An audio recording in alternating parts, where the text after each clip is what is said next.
libertad y tantas veces les he dicho, cuando tenemos este tiempo de alabanza, cuídense de lo que dicen. A pesar de que nosotros dirigimos las canciones de aquí, hay cosas que decimos que son bastante comprometidas. Vine a levantar mis manos, quiero consagrarte hoy mi vida, y después si el Señor viene y dice, bueno, tú me dijiste, y tenemos que responder conforme a lo que comprometimos con nuestras propias palabras, porque el Señor nos toma en serio lo que nosotros le decimos, y nosotros a su vez tenemos que tomar en serio lo que Él nos dice a nosotros. Todos ustedes tienen un buzón en su casa donde reciben el correo. Yo sé que el buzón de Mateo 2x3 pasa en un cable y se lo lleva, lo deja acostado en el disc, y después tiene que volver a ponerlo. Es una costumbre que Mateo tiene. Pero yo no sé si ustedes en el buzón de ustedes reciben lo que los americanos llaman junk mail, correo basura. En abundancia. Nancy se alegra cuando recibe, porque algunas tarjetas de crédito se esmeran y empiezan a mandar cada vez más hermosas sus cartas, más bellas, y lo mandan con un cartón más duro, y lo mandan con colores y con brillos, como para decir, cómprame, alcanza mi tarjeta, recibe, pero siguen siendo ¿qué? Junk mail. Sí, pero siguen siendo correo basura. Ahora, ustedes saben distinguir cuando un correo no es correo basura, ¿verdad? Porque sería fácil agarrar todo lo que hay en el buzón y llevarlo directamente al basurero, ¿verdad?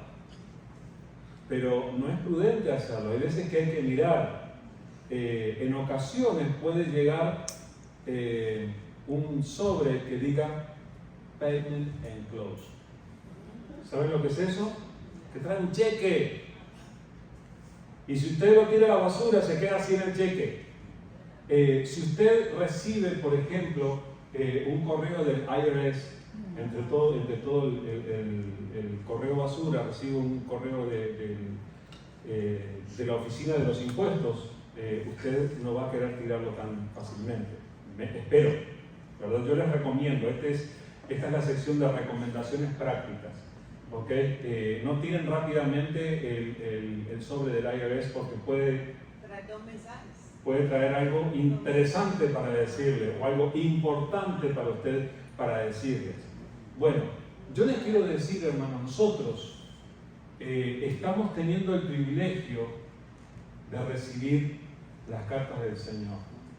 Y yo quiero que ustedes aprendan a distinguir, porque a lo largo de la semana y a lo largo del tiempo en el que vivimos, estamos recibiendo constantemente junk mail de nuestro entorno, del mundo. Estamos recibiendo correo basura del mundo permanentemente por Facebook, por la internet, por las conversaciones, por lo que la gente dice, por lo que uno escucha, y ni que hablar de ciertas canciones que uno puede escuchar por allí. Pero uno está recibiendo basura todo el tiempo. Y uno tiene que aprender a distinguir cuando recibe algo importante. ¿Y quieren saber algo? Las cartas de Jesús son más importantes que las cartas del IRS. ¿Sí? Lo voy a repetir porque está llegando aquí. Las cartas de Jesús son más importantes que las cartas del IRS. Sí. Y tenemos que prestar mucha atención a lo que el Señor tiene para decirnos. Estamos siguiendo esta serie de lectura y meditación en las cartas de los capítulos 2 y 3 de Apocalipsis. Estamos llegando a la cuarta carta. En este caso nos corresponde la carta a Tiatira. Entonces vamos a leer allí Apocalipsis 2 del 18 al 29. Apocalipsis 2, 18 al 29. Y vamos a ver qué es lo que el Señor tiene para decirnos. Dice así la palabra del Señor.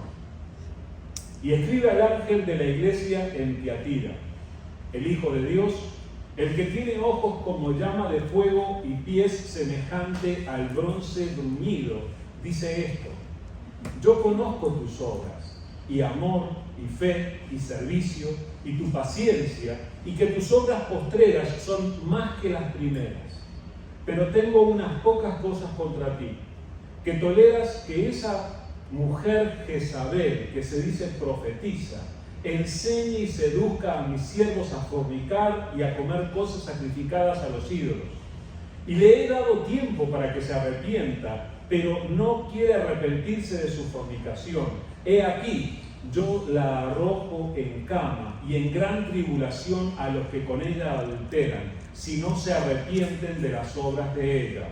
Y a sus hijos heriré de muerte, y todas las iglesias sabrán que yo soy el que escudriña la mente y el corazón, y os daré a cada uno según vuestras obras.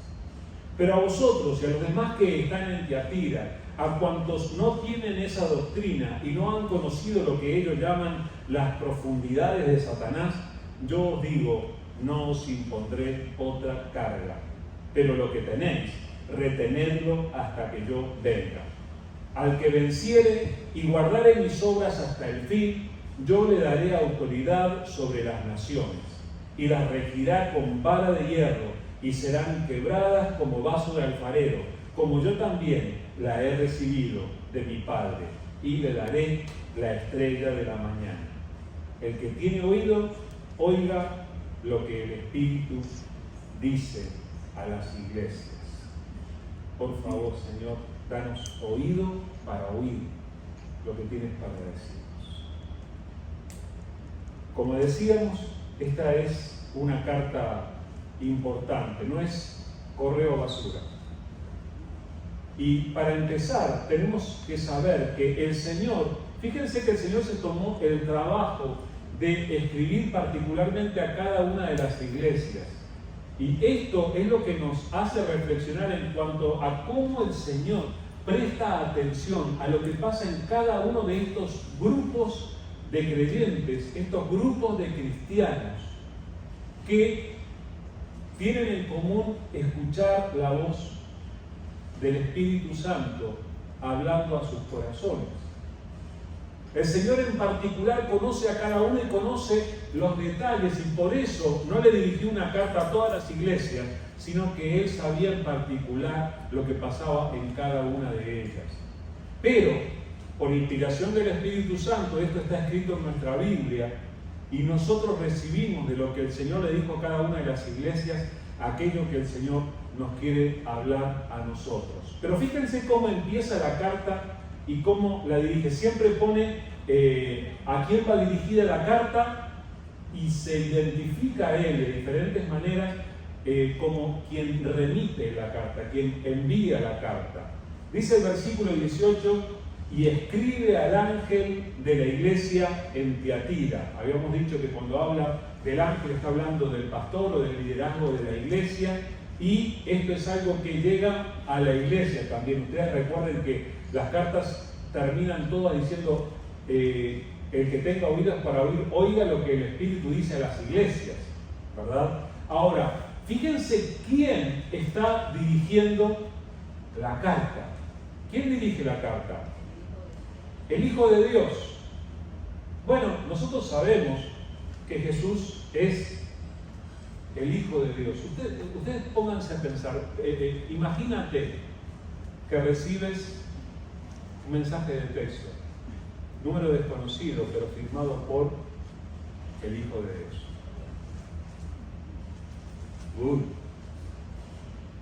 Ustedes piensan, ese es otro correo basura, ¿verdad? Porque se identifica así, pero ¿y si fuera cierto? ¿Y si el Hijo de Dios nos estuviera enviando este mensaje de texto? Ahora, yo quiero recordarles algo. Aquí Jesús está enviando la carta y se identifica como el Hijo de Dios. Ahora, ustedes recuerdan, ustedes han leído los evangelios, Mateo, Marcos, Lucas, Juan. ¿Ustedes recuerdan cómo se identificaba Jesús durante su ministerio? Él no hablaba de sí mismo, en primera persona, no decía muchas veces yo tal cosa, sino que hablaba como en tercera persona y usaba una frase para referirse a sí mismo. Y no era el Hijo de Dios. ¿Saben cómo se refería a sí mismo? Se llamaba a sí mismo el Hijo del Hombre. Se llamaba a sí mismo el Hijo del Hombre. Por ejemplo, en Lucas 9:22, él decía: es necesario que el Hijo del Hombre padezca muchas cosas y sea desechado por los ancianos, por los principales sacerdotes, por los escribas, y que sea muerto y resucita el tercer día. Es interesante, eso aparece en Lucas 9, mucho antes de que él fuera al juicio, a la cruz, pero dice después que los discípulos, después que todo pasó, recordaron que él les había dicho que iba a resucitar. Y en ese momento no se dieron cuenta. Pero fíjense que cuando él hace esto, y allí lo subrayé para que ustedes lo tuvieran bien claro, es necesario que quien padezca. ¿Se dieron cuenta que él no está hablando en primera persona? Él podía haber dicho, es necesario que yo padezca, ¿verdad? Pero no. Cuando habla de sus padecimientos, habla como si hablara de otra persona. Es necesario que el Hijo del Hombre, y se estaba refiriendo a sí mismo. ¿Por qué usaba esta frase, el Hijo del Hombre? La usaba porque se identificaba con cada uno de nosotros. En el momento de su ministerio, Jesús no se estaba mostrando enteramente tal como era, porque si se hubiera mostrado tal como era, nadie ni siquiera se hubiera acercado a tocarlo. La única ocasión durante su ministerio en la que se mostró tal como era fue en el monte de la transfiguración, y los discípulos bajaron espantados. Lo vieron con su brillo, lo vieron con su gloria. Y fue muy difícil para los discípulos. Pero el resto del tiempo, cuando él estaba sentado en una barca o en la ladera de un monte enseñando a una multitud, la gente que veía, la gente veía un hombre común y corriente. La gente veía al Hijo del Hombre. Y Jesús se identificaba con esta frase, el Hijo del Hombre, incluso cuando hablaba de sus padecimientos. Pero a lo largo de su ministerio, algunas personas llegaron a recibir la revelación de que este Hijo del Hombre era algo más que el Hijo del Hombre. Y algunos llegaron a darse cuenta, hasta sin darse cuenta, de que Dios les había revelado. Esto ocurrió cuando Jesús tuvo un pequeño retiro con sus discípulos en particular. En Mateo 16 está escrito esto. Dice: viniendo Jesús a la región de Cesarea de Filipo, preguntó a sus discípulos diciendo: ¿quién dicen los hombres que es? ¿Que es quién? El Hijo del Hombre.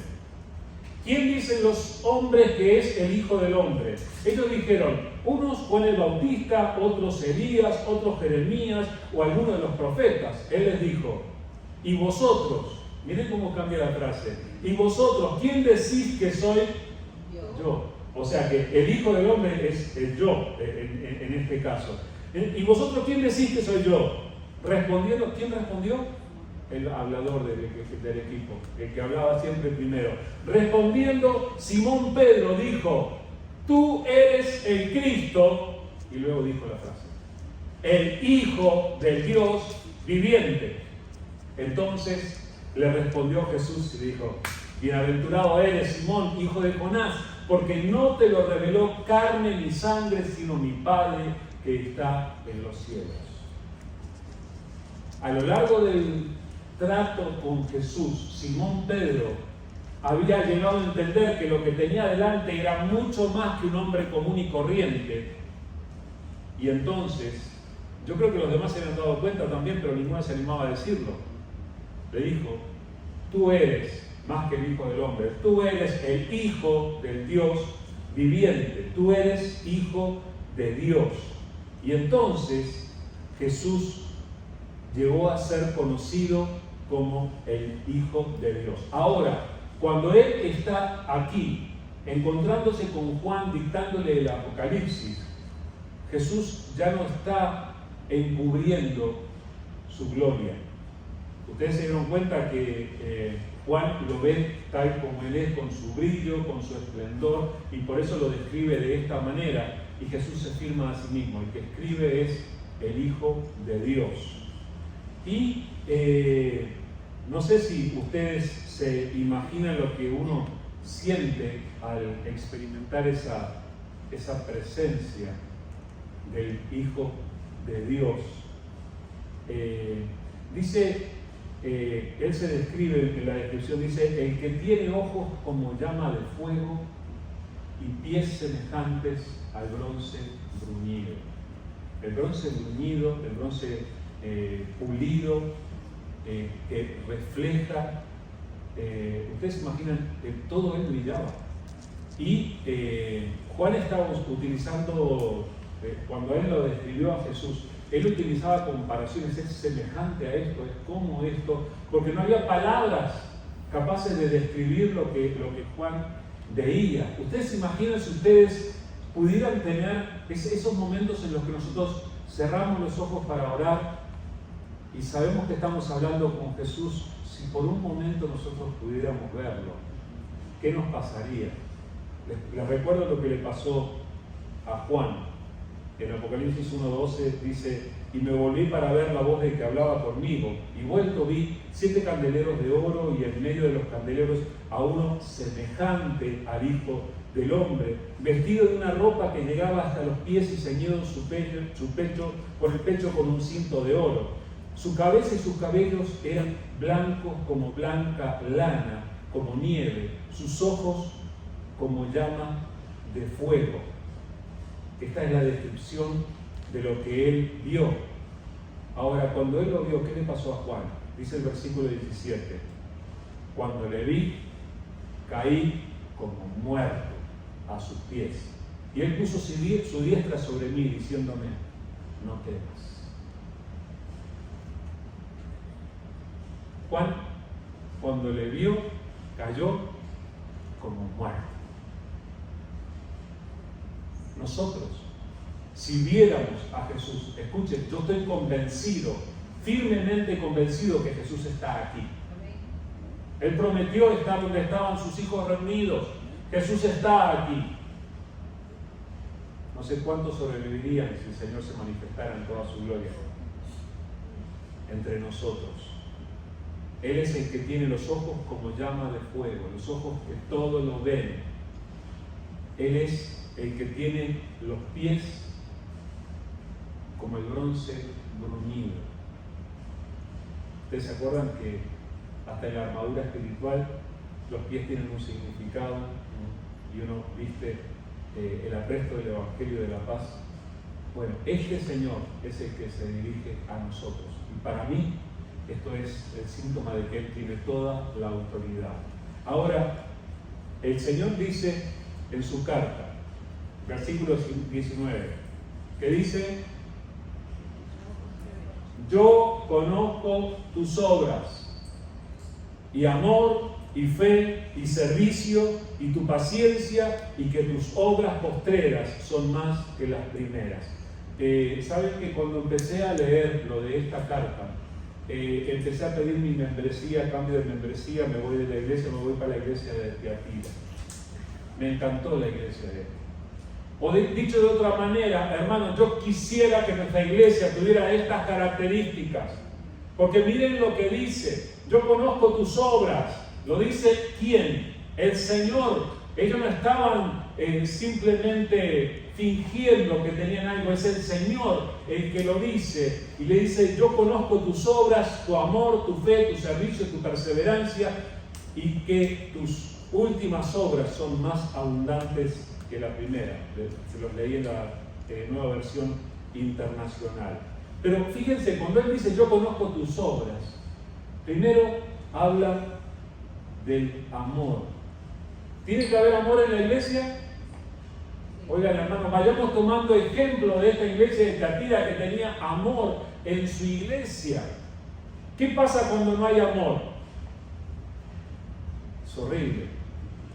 Dice en 1 Corintios capítulo 13: si yo hablase lenguas humanas y angélicas y no tengo amor, Vengo a ser como metal que resuena o címbalo que retiñe. Y si tuviese profecía y entendiese todos los misterios y toda la ciencia, y si tuviese toda la fe de tal manera que trasladase los montes, y no tengo amor, nada soy. Y si repartiese todos mis bienes para dar de comer a los pobres, y si entregase mi cuerpo para ser quemado, y no tengo amor, de nada me sirve. Puede ser el superhéroe más maravilloso de todo el universo, pero si no tienes amor, estás muerto, no tienes nada. Dice 1 Juan capítulo 4, amados, amémonos unos a otros, porque el amor es de Dios. Todo aquel que ama es nacido de Dios y conoce a Dios. Y luego dice, el que no ama no ha conocido a Dios, porque Dios es amor. El que no ama, ¿qué le pasa al que no ama? No podemos venir a decir que conocemos a Dios, que tratamos con Dios, que tenemos una experiencia con Dios, si nosotros no amamos. Entonces, una iglesia en la que Cristo obra es una iglesia que tiene amor. Y un poco relacionado con lo que estudiábamos en el estudio bíblico de esta mañana. En Juan capítulo 13, Jesús dice esto: un mandamiento nuevo os doy, que os améis unos a otros, como yo os he amado, que también os améis unos a otros. En esto conocerán todos que sois mis discípulos, si tuviereis amor los unos con los otros. ¿Lo quieren así o más claro? ¿Será que hace falta amor en la iglesia? Aún la eficacia para alcanzar a otros, por mejor que sea nuestra doctrina, por buena que sea nuestra predicación, si no hay amor, no le damos testimonio a nadie. ¿Cómo van a conocer las personas que somos verdaderos discípulos del Señor? Por el hecho de que nos amamos unos a otros, nosotros. Necesitamos aprender a amarnos. La otra característica que el Señor destaca en esta iglesia es la fe. ¿Vieron por qué ya me va gustando esta iglesia? Una iglesia con amor, una iglesia que tiene fe, y el hecho de que Jesús le reconozca su fe es algo verdaderamente impresionante. Pero ¿será importante la fe en la iglesia? ¿Les parece? Dice Hebreos 11:6. Pero sin fe, ¿qué pasa? Es imposible agradar a Dios, porque es necesario que el que se acerca a Dios crea que le hay y que es galardonador de los que le buscan. Escuchen, en la palabra de Dios ustedes no van a encontrar muy frecuentemente la palabra imposible. Sin embargo, aquí aparece y la dice con toda claridad. Nosotros tenemos que agradar a Dios. Pero si vamos a agradar a Dios, tenemos que tener este contenido tan importante que es el de la fe. Sin fe es imposible agradar a Dios. La fe es imprescindible para nuestro caminar con el Señor. Pero les digo otra cosa. No se queden con una fe teórica, una fe en la nube. Necesitamos una fe que se manifieste. Y déjame decirte algo. No tienes fe a menos que la fe se manifieste, se note, se perciba en tu vida. La fe es algo que tú mismo vas a ver en tu vida y que los demás a tu alrededor la van a ver y que el Señor la va a ver. ¿Saben por qué? Dice en Santiago, tú crees que Dios es uno. Bien haces. También los demonios creen y tiemblan. Mas, ¿quieres saber, hombre vano, que la fe sin obras es muerta? ¿No fue justificado por las obras Abraham, nuestro padre, cuando ofreció a su hijo Isaac sobre el altar? ¿No ves que la fe actuó juntamente con sus obras y que la fe se perfeccionó por las obras? ¿Qué le pasa a la fe sin obras? Muerta. Ahora, ¿qué clase de fe tiene? O sea, por favor, empieza a considerar de qué manera en mi vida práctica se está poniendo de manifiesto mi fe. Porque tiene que notarse, tiene que haber obras, tiene que haber acciones que manifiestan tu fe. ¿Tiene que haber fe en la iglesia? Sí, Señor. Aquella iglesia de Tiatira era rica. Tenía amor, tenía fe. ¿Saben qué más tenía? Servicio. Era una iglesia que servía. Le doy gracias al Señor por nuestro bendito idioma español. Porque gracias al idioma español podemos decir esta frase que no se traduce al inglés. En español podemos decir, el que no sirve, ¿qué le pasa? No sirve. El que no sirve, no sirve. ¿Entienden la sutileza de la frase en español, verdad? El que no se dedica a servir, is not worthy. No sirve. No tiene valor. Eso lo podemos decir en español. Pero aquella iglesia era una iglesia que tenía servicio. En nuestra iglesia, ¿tenemos servicio? ¡Wow! ¡Qué desafío! Tenemos que ser una iglesia que sirve. El servicio es inmensamente importante para la vida del cristiano. En Mateo 20 dice, entonces Jesús, llamándolos, dijo, ¿sabéis que los gobernantes de las naciones se enseñorean de ellas y los que son grandes ejercen sobre ellas potestad? Mas entre vosotros no será así, sino que el que quiera hacerse grande entre vosotros será vuestro servidor. Y el que quiera ser el primero entre vosotros será vuestro siervo. Como el Hijo del Hombre no vino para ser servido, sino para servir y para dar su vida en rescate por muchos. En el mundo, la gente está anhelando tener un puesto en el que le pueda dar órdenes a los demás. Sí, Señor, es así. En la iglesia de Cristo Jesús, cada uno de nosotros tiene que estar anhelando un puesto en el que pueda servir a los demás. Ven, sube. Apóyate. Servicio. Aquella iglesia tenía servicio y nosotros tenemos que ser una iglesia que sirve. ¿Y saben qué más tenía la iglesia? Tenía la virtud que nadie quiere tener. Tenía paciencia. Era una iglesia que tenía paciencia. En el Nuevo Diccionario Bíblico Ilustrado dice que la paciencia implica sufrir circunstancias adversas, esperando, pero de una manera voluntaria y no por mera necesidad. O sea, que uno pueda tomar la determinación, no solamente porque tengo que esperar que se supere la situación, que termine la prueba. Bueno, voy a esperar. Eso es resignación. Paciencia es cuando voluntariamente uno dice, no voy a dejar de servir al Señor, no voy a dejar de creer en Él, no voy a dejar de confiar, no voy a dejar de dar, voy a seguir adelante confiando a través de la dificultad y superando los obstáculos. Dice en Romanos 5, y no solo esto, sino que también nos ponemos tristes en las... ¿No? ¿Estoy diciendo mal? No solo esto, sino que también nos gloriamos en las tribulaciones, sabiendo que la tribulación produce paciencia, y la paciencia prueba, y la prueba esperanza, y la esperanza no avergüenza, porque el amor de Dios ha sido derramado en nuestros corazones por el Espíritu Santo que nos fue dado.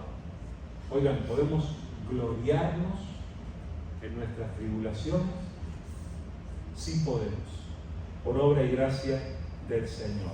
Ahora, a todas estas virtudes, el Señor a esta iglesia en Tiatira le agrega una frase que dice: tus obras postreras son más que las primeras. Tus obras postreras, le dice la iglesia, las obras que has ido haciendo son más que las primeras. ¿Saben a qué nos recuerda esto? A la carta que Jesús le había mandado a la iglesia en Éfeso. En Apocalipsis 2:4 dice: pero tengo contra ti, le dice a Éfeso, que has dejado tu primer amor. Recuerda por tanto de dónde has caído y arrepiéntete y haz las primeras obras.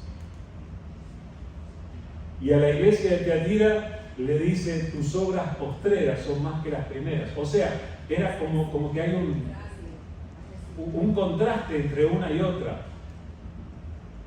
Las obras que hacemos delante del Señor tienen que ser más cada vez. Es una cuestión progresiva. Y fíjense que el énfasis que el Señor está poniendo aquí está en las obras.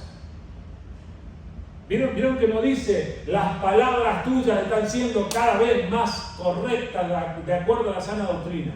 No se refirió a las palabras, se refirió a las obras, las acciones, lo que hacían, lo que pasaba en el trato unos con otros, lo que pasaba en el trabajo, lo que pasaba en el hogar, en cada momento. Las obras eran de tremenda importancia. Bueno, hasta ahí todo bien. La iglesia me hice miembro de Teatira, ya está. Pero también tenía su reproche. Versículos 20 al 23 Jesús le dice: pero tengo unas pocas cosas contra ti, que toleras a esa mujer Jezabel, que se dice profetiza, que enseña y seduzca a mis siervos a fornicar y a comer cosas sacrificadas a los ídolos.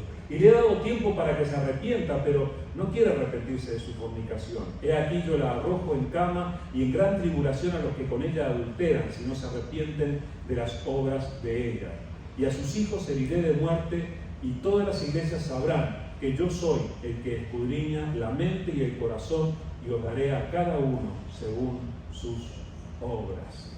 Ahora, ¿qué pasaba con esta iglesia?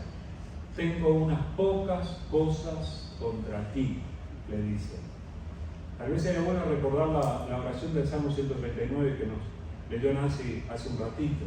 En esta oración, el salmista dice: examíname, oh Dios, y conoce mi corazón, y pruébame, y conoce mis pensamientos, y ve si hay en mí camino de perversidad, y guíame en el camino eterno. Les recomiendo, hermanos, tal vez hoy mismo vayan al Salmo 139, versículos 23-24, oren esa oración delante del Señor, que Él nos guíe.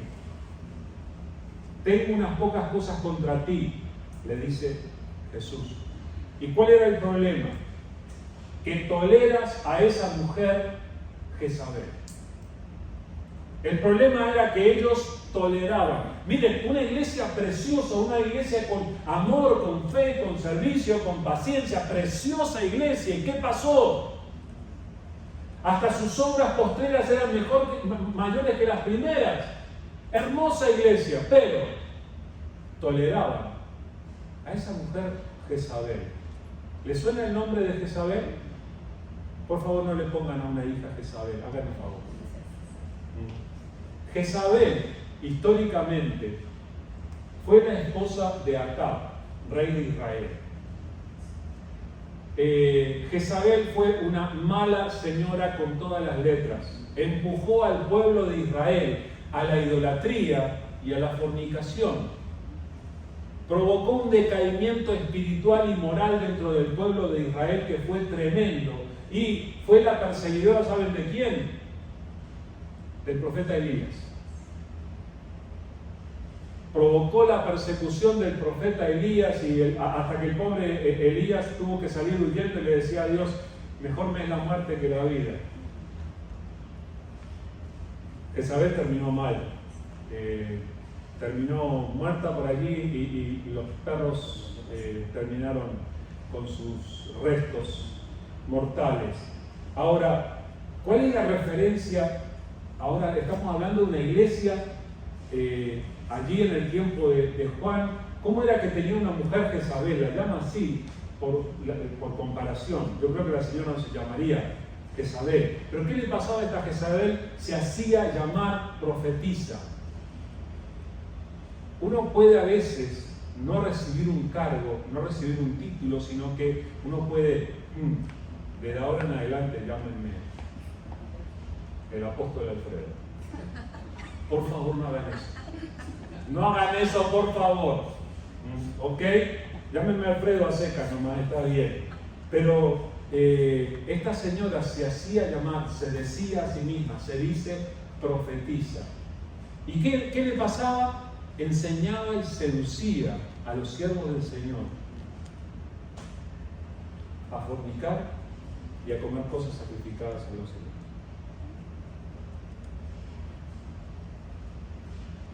Había una maestra, no sé si era maestra de la escuela dominical o qué, sin referencia a ninguna Daniela que conozcan.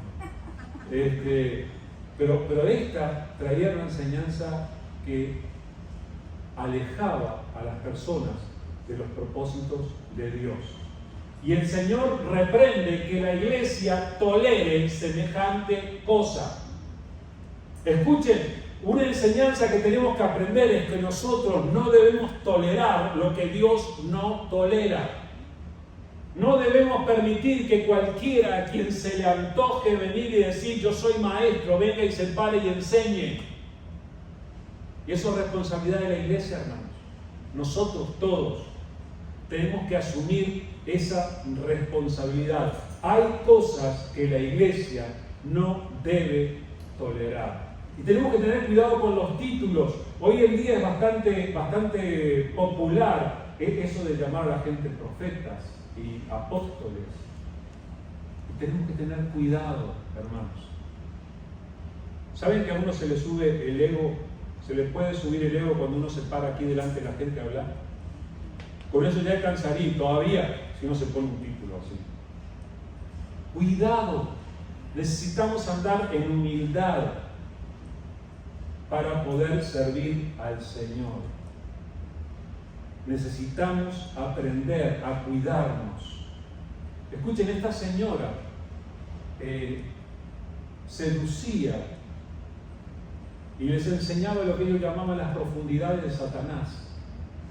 Y terminaron fornicando. No voy a dar más explicaciones, pero aquello estaba mal. Y nosotros, como cristianos, necesitamos aprender a ser cuidadosos del comportamiento que nosotros tenemos y debemos instarnos a la santidad en lugar al pecado. Y lo otro de los alimentos dedicados a los ídolos, ¿al Señor le preocupa lo que uno come? ¿Al Señor le preocupa lo que vas a comer al salir de este servicio? Sí le preocupa, sí le importa. Dice 1 Corintios 10, 23.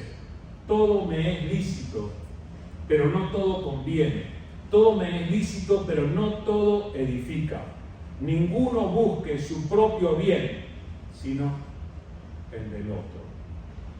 Voy a dejar que esas palabras se queden en el corazón de cada uno de nosotros sin dar más explicación. Pero quiero decirles algo porque esta es una severa advertencia. Jezabel cometía uno de los pecados que el Señor aborrece más profundamente. Dice en Marcos 9:42: cualquiera que haga tropezar a uno de estos pequeñitos que creen en mí, mejor le fuera si se le atase una piedra de molino al cuello y se le arrojase en el mar. ¿Saben qué le pasa al que cae en el mar con una piedra de molino atada al cuello? Se ahoga, se muere. Estas son palabras de Jesús. En estas palabras el Señor está mostrando su celo por sus hijos, por sus discípulos. Cuidado con el que se mete con los míos, diría Jesús. Cualquiera que haga tropezar a uno de estos pequeñitos que creen en mí, el Señor es celoso. Aquella señora Jezabel y cualquier líder que pretenda seducir a la gente con tal de tener seguidores en lugar de honrar al Señor está en una mala posición. Y el Señor enfatiza esto, y esto tendría que ser el centro de lo que nosotros escuchamos hoy. Dice: todas las iglesias sabrán que yo soy el que escudriña la mente y el corazón, y os daré a cada uno según vuestras obras. Él acababa de decir que a esta Jezabel y a sus seguidores les va a ir mal. Yo la meto en cama, va a tener una enfermedad de muerte, y sus hijos tal cosa, y sus seguidores, si no se arrepienten. ¿Qué es lo que les va a pasar? ¿Para qué? Para que todas las iglesias sepan, esto va a ser popular, para que todas las iglesias sepan que Él es el que escudriña la mente y el corazón. Estás bajo los rayos X de Jesús. Él conoce lo que hay en tu mente, Él conoce lo que hay en tu corazón, y Él le da a cada uno conforme a sus palabras, conforme a sus obras. Cuida tus obras, presta atención a lo que haces. Dice Apocalipsis 22, 24 y 25. Pero a vosotros y a los demás que están en Tiatira y a cuantos no tienen esta doctrina y no han conocido lo que ellos llaman las profundidades de Satanás, yo os digo, no os impondré otra carga. Pero lo que tenéis, retenedlo hasta que yo venga. Esa es la exhortación. Hermanos, tenemos muchas cosas buenas, gracias a Dios. Y estamos creciendo, yo creo que estamos creciendo. Pero necesitamos seguir creciendo y necesitamos no descuidarnos para retener lo que tenemos. Lo que tenemos de bueno, tenemos que retenerlo hasta que Él venga. ¿Y saben por qué Jesús dice esto? Porque de aquí hasta que Él venga, vamos a ser tentados a bajar la guardia.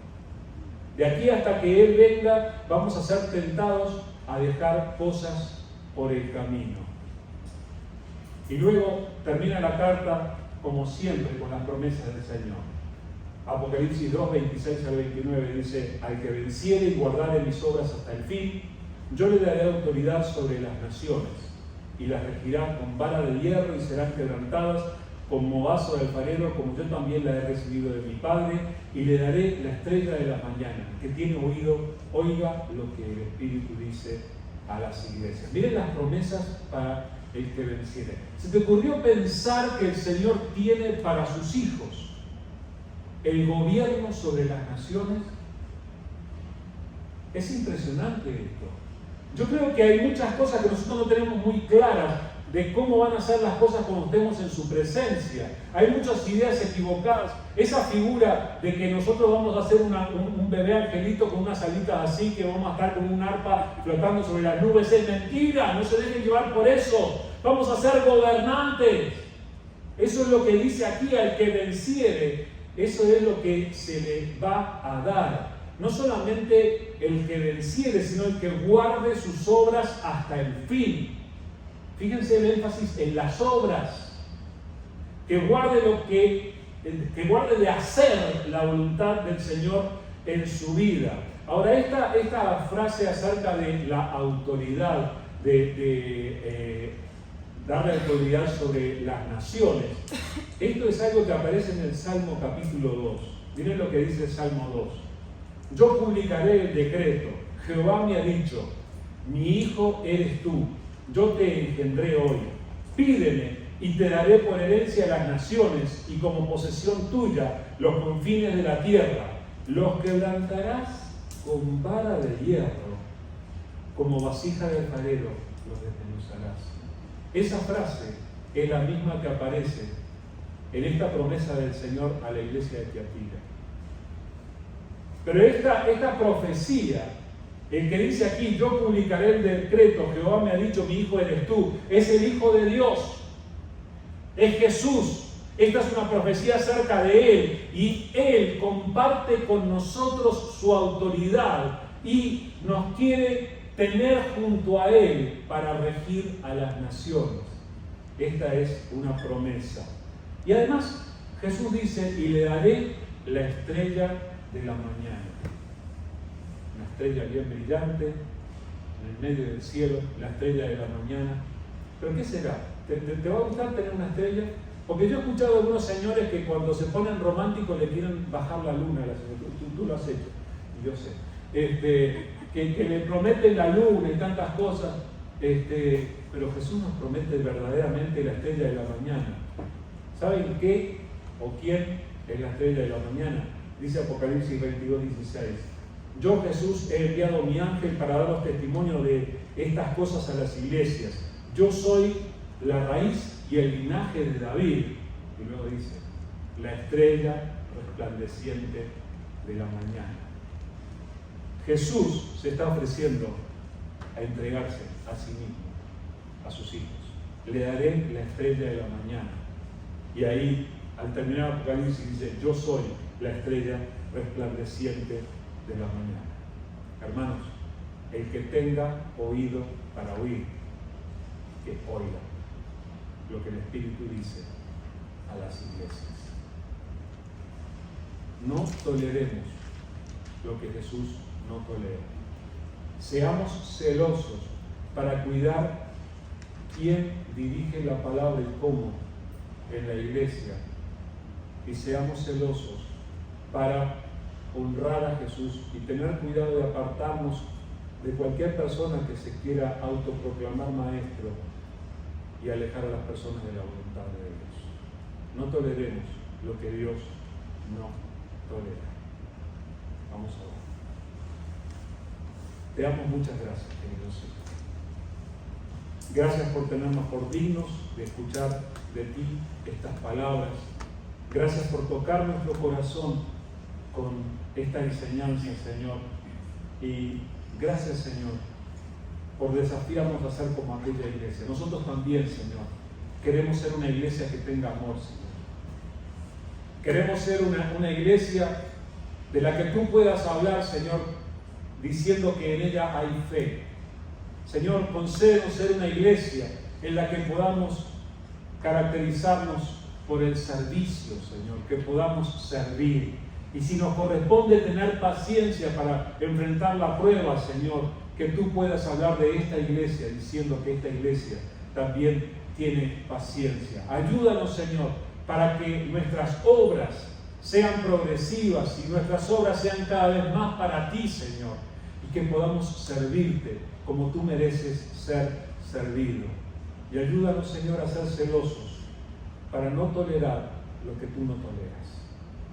Señor, ayúdanos para que, como siervos tuyos, como hijos tuyos, aceptemos a los maestros a los que tú pongas y no a los que al mundo le parezca. Señor, concédenos tener temor de ti y ser la iglesia que tú quieres que seamos.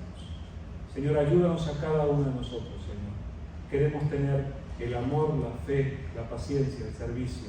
Ayúdanos a andar en las obras que tú quieres que andemos para tu honra y para tu gloria. Bendice a cada familia de los que estamos aquí, Señor. Bendice a los padres muy especialmente en este día en que se celebra el Día de los Padres. Y, Señor, que tu Espíritu Santo esté obrando en nosotros de tal manera que podamos crecer en ese amor, que podamos crecer en la fe, que podamos crecer en el servicio, en la paciencia y que podamos honrarte, Señor. Gracias por esta palabra y que esta palabra dé fruto abundante en nuestras vidas. A ti sea toda la gloria y la alabanza.